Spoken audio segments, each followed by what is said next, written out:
तो लगता है कि ऐसे हाथी की जैसे अपनी गर्दन हिला रहे हैं और क्रोधित होकर उनको श्राप देते हैं, जब से इनको गजेंद्र की योनि प्राप्त होती है। इसलिए भगवान साक्षात आकर इनका उद्धार करते हैं और उद्धार करके अपनी धाम लेकर जाते हैं।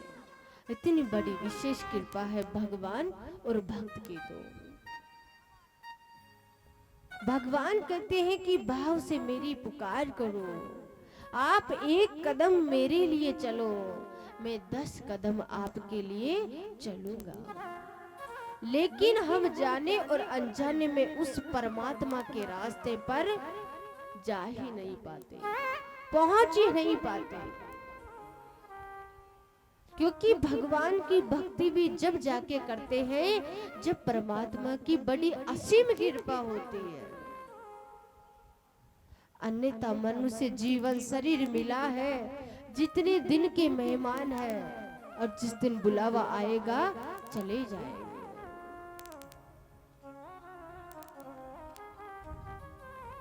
इसलिए जितना भी अधिक जब भी समय मिले परमात्मा की भक्ति करनी चाहिए।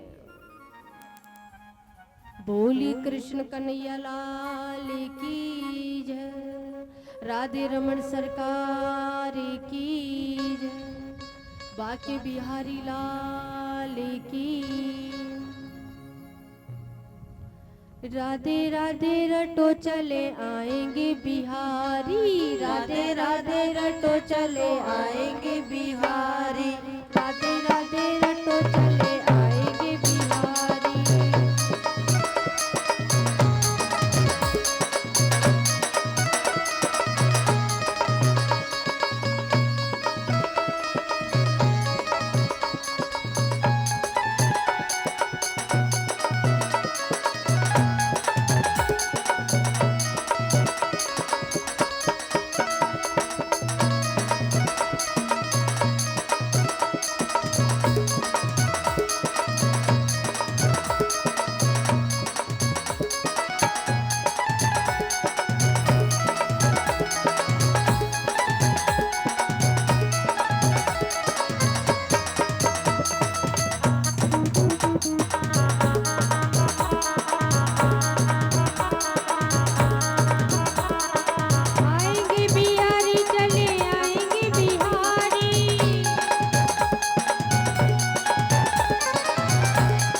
राधे रमण सरकार की जय, मोर मुकुट बंसी वाले की जय।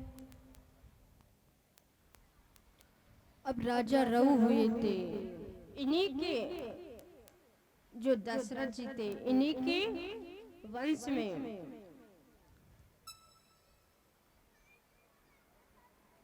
तो दशरथ जी थे, इनके 3 पत्नियां थी, लेकिन तीनों पत्नियों के कोई संतान नहीं थी। तो इन्होंने एक यज्ञ का आयोजित किया। तो यज्ञ किया जाता है और यज्ञ के अंदर खीर निकलती है। उस खीर को तीनों रानियों को दिया जाता है। तो तीनों रानियां कैकेयी माता, सुमित्रा माता और कौशल्या माता को खीर दी जाती है। उसमें से जो कैकेयी माता थी, उन्होंने एक पात्र में जो खीर डालकर खिड़की के वहां पर रख देते हैं। तो वहां पर एक पक्षी आता है और उस पात्र को लेके आकाश मार्ग की तरफ उड़ जाता है। बीच रास्ते में जाता है तो बीच रास्ते में वहां पर उनको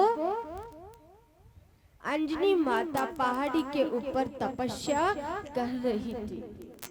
और जैसे ही पहाड़ी के ऊपर तपस्या कर रही थी तो वहां पर वो पात्र आकाश मार्ग से जैसे ही लेकर जाते हैं तो थोड़ा पात्र टेढ़ा हो जाता है, तिरछा हो जाता है।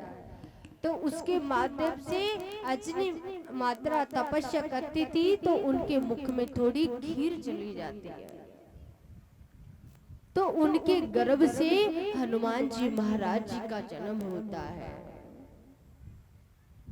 और फिर तीनों रानियां ने थोड़ी थोड़ी खीर आधी आधी करके और जैसे ही खा लेती है और धीरे धीरे भगवान की बड़ी असीम कृपा होती है और वो समय करीब आ जाता है कि महादेव जी भी अयोध्या में आते हैं कि अब तो मेरे भगवान श्री राम का आने का समय हो गया। बोले अब तो भगवान श्री राम अयोध्या में जन्म लेने वाले होते हैं।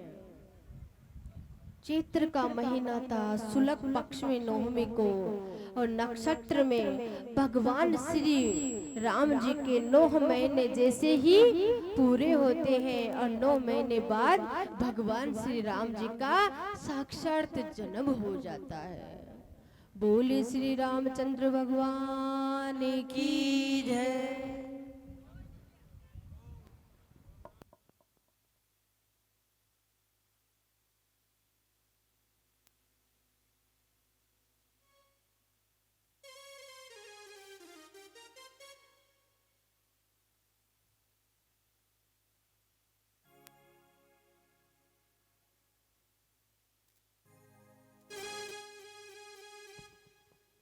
हेलो, हरिओम।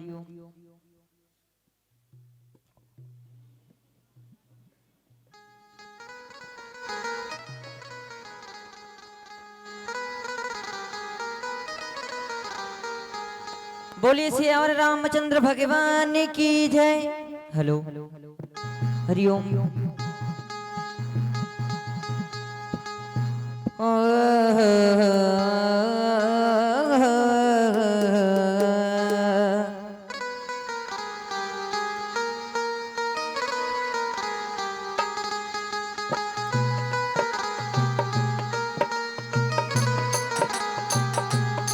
हो कब दर्शन देंगे,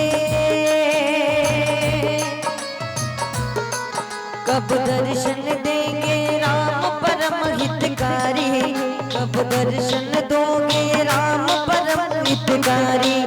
रास्ता देखत शबरी थी उमर गई सारी, रास्ता देखत शबरी थी उमर गई सारी।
अरे मीठे पल जग कर हो, अरे मीठे पल जग कर नित्य सजाए थाली, मीठे पल जग कर नित्य सजाए थाली। रास्ता देखत शबरीती उमर गई सारी, रास्ता देखत शबरीती उमर गई सारी।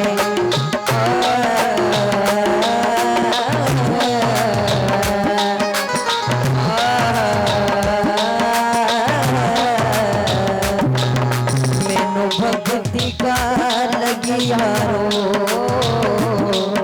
मैनू भक्ति का लगिया रो, मेरी बच्ची मेरी मैया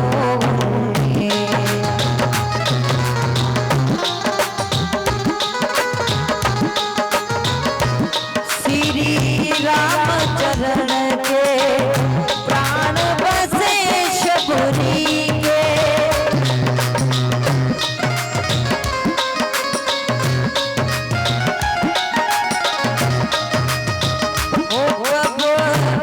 दर्शन दोगे भाग जगे शबरी के।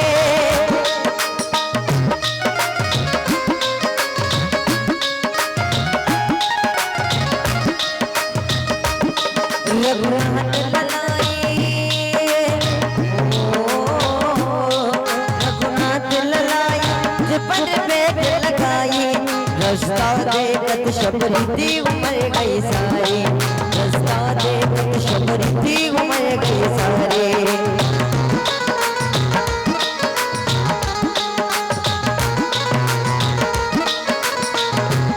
कब दर्शन देंगे राम परम हितकारी, कब दर्शन देंगे राम परम हितकारी। रास्ता देखत शबरीती उमर गई सारी, रास्ता देखत शबरीती उमर गई सारी।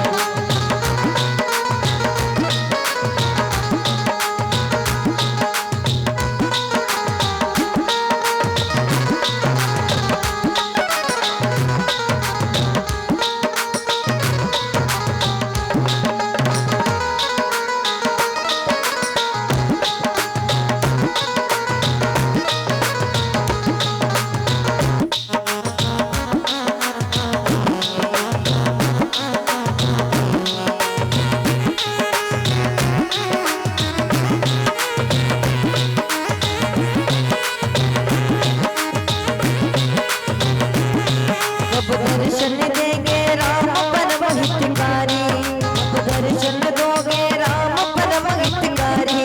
रास्ता देखत शबरीती उमर गई सारी, रास्ता देखत शबरीती उमर गई सारी, रास्ता देखत शबरीती उमर गई सारी।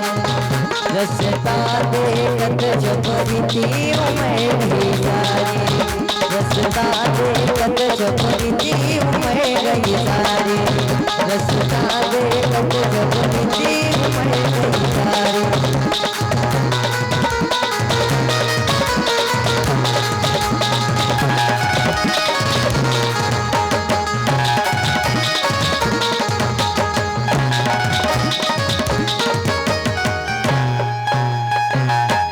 बोलिए सिया रामचंद्र भगवान की जय।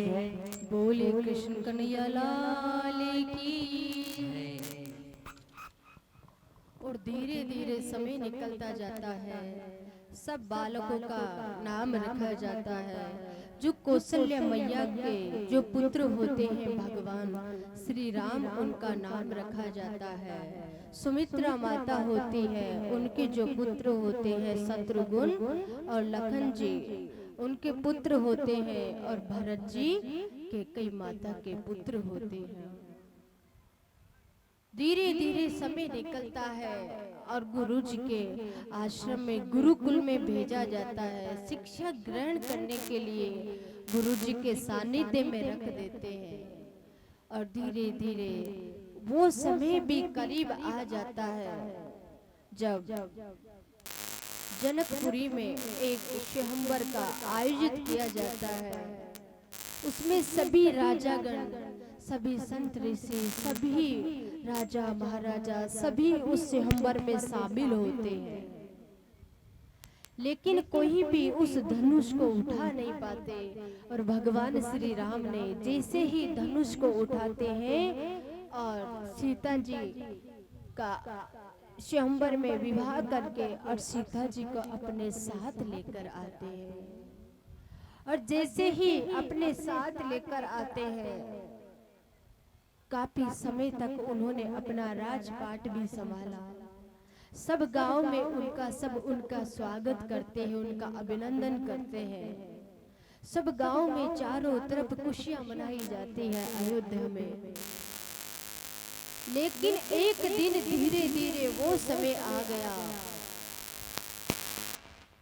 कि जो कैकेयी माता थी,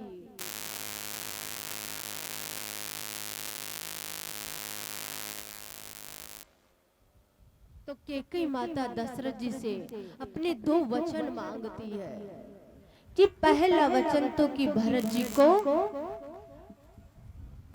राज सिंहासन कि राज तिलक भरत जी को ही हो। दूसरे दिन भगवान श्री राम को सवेरे राज तिलक होने वाला था, लेकिन रात्रि को ही कैकेयी माता ने दशरथ जी से 2 वचन मांग लेते हैं। पहला तो कि भरत जी को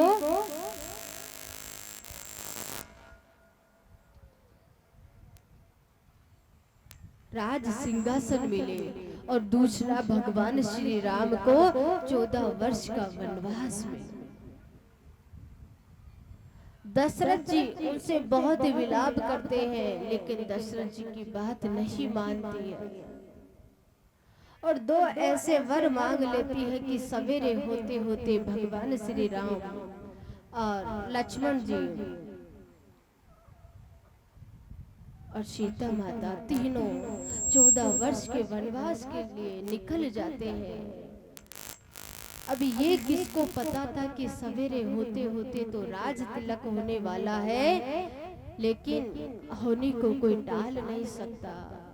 विधाता ने सब कुछ लीला पहले से ही निश्चित कर रखी है। बोले कृष्ण कन्हैया लाल की जय, राधे रमन सरकार की जय।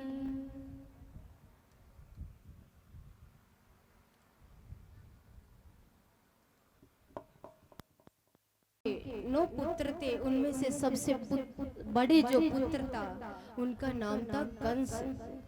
तो उनकी चचेरी बहन थी देवी की माता। और जो कंस थे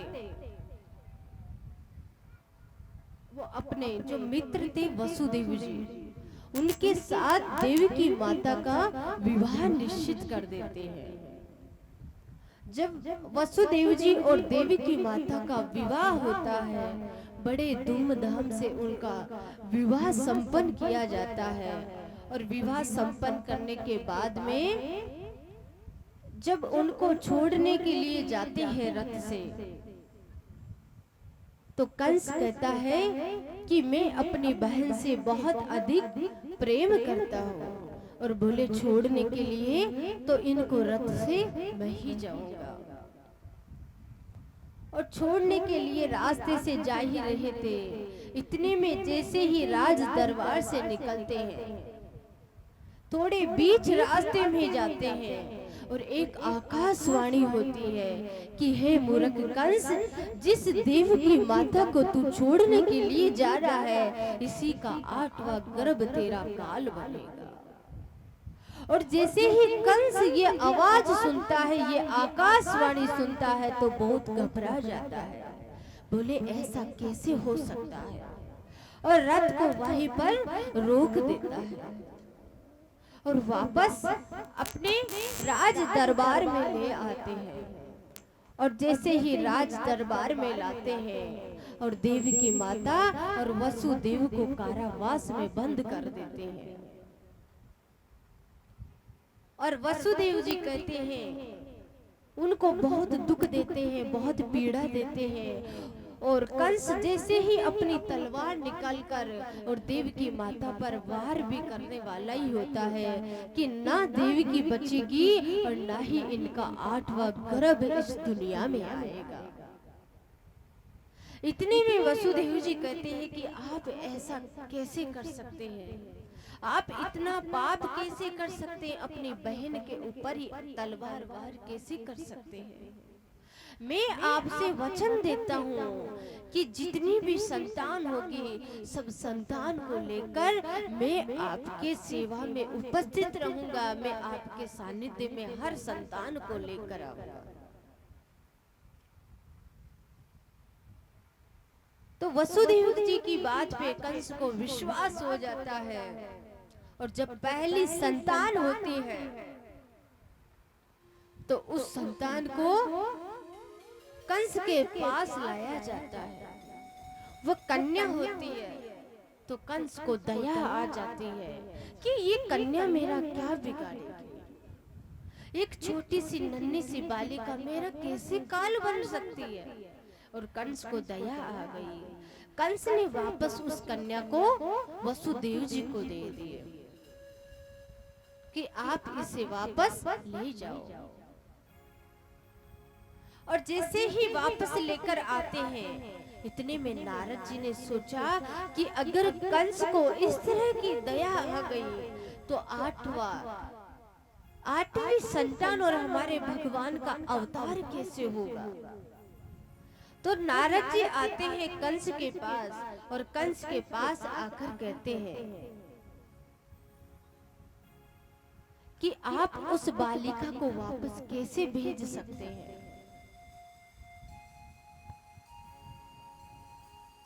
एक माला दी जाती है और उसमें से कहते हैं कि आप इसमें गिनिए कि पहला फूल कब आएगा और अंत में कब आएगा।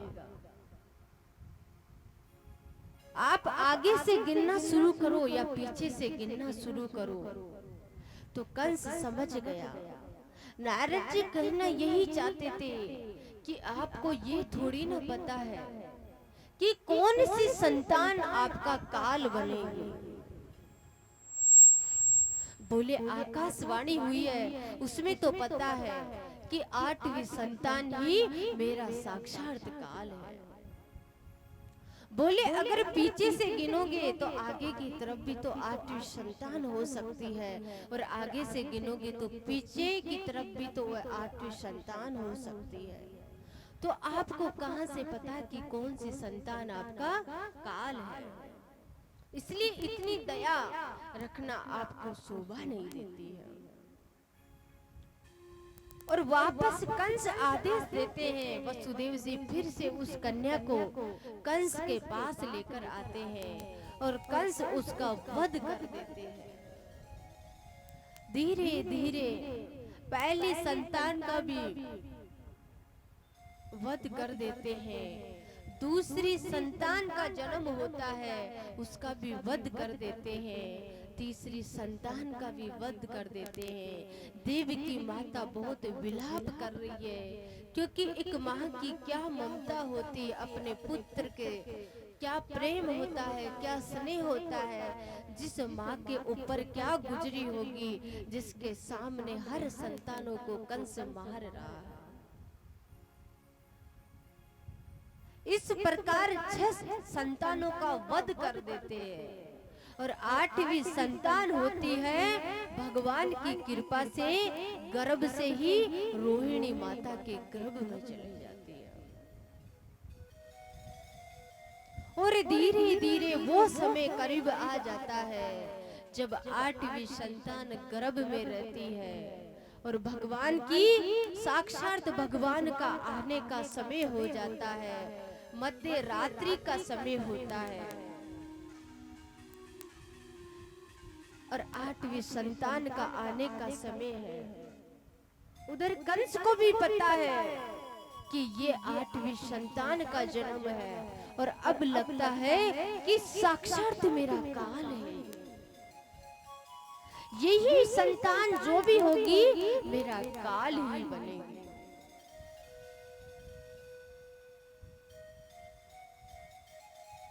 सारे नगर में चारों तरफ खुशियां छा जाती है। सारा जो वातावरण था बहुत भक्तिमय वातावरण हो जाता है। और भगवान श्री कृष्ण का साक्षात गोकुल में आने का समय हो जाता है।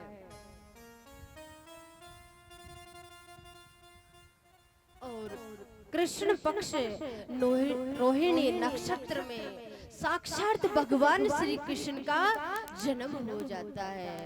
जैसे ही भगवान श्री कृष्ण का जन्म होता है और योग माया को भगवान आदेश देते हैं कि अभी के अभी जाइए और गोकुल में जाकर वहां पर यशोदा मैया और नंद बाबा के घर में एक कन्या का जन्म हुआ है। तो इस बालक को आप वहां यशोदा मैया के पास सुला कर आ जाना और वहां पर जो कन्या सोने को ले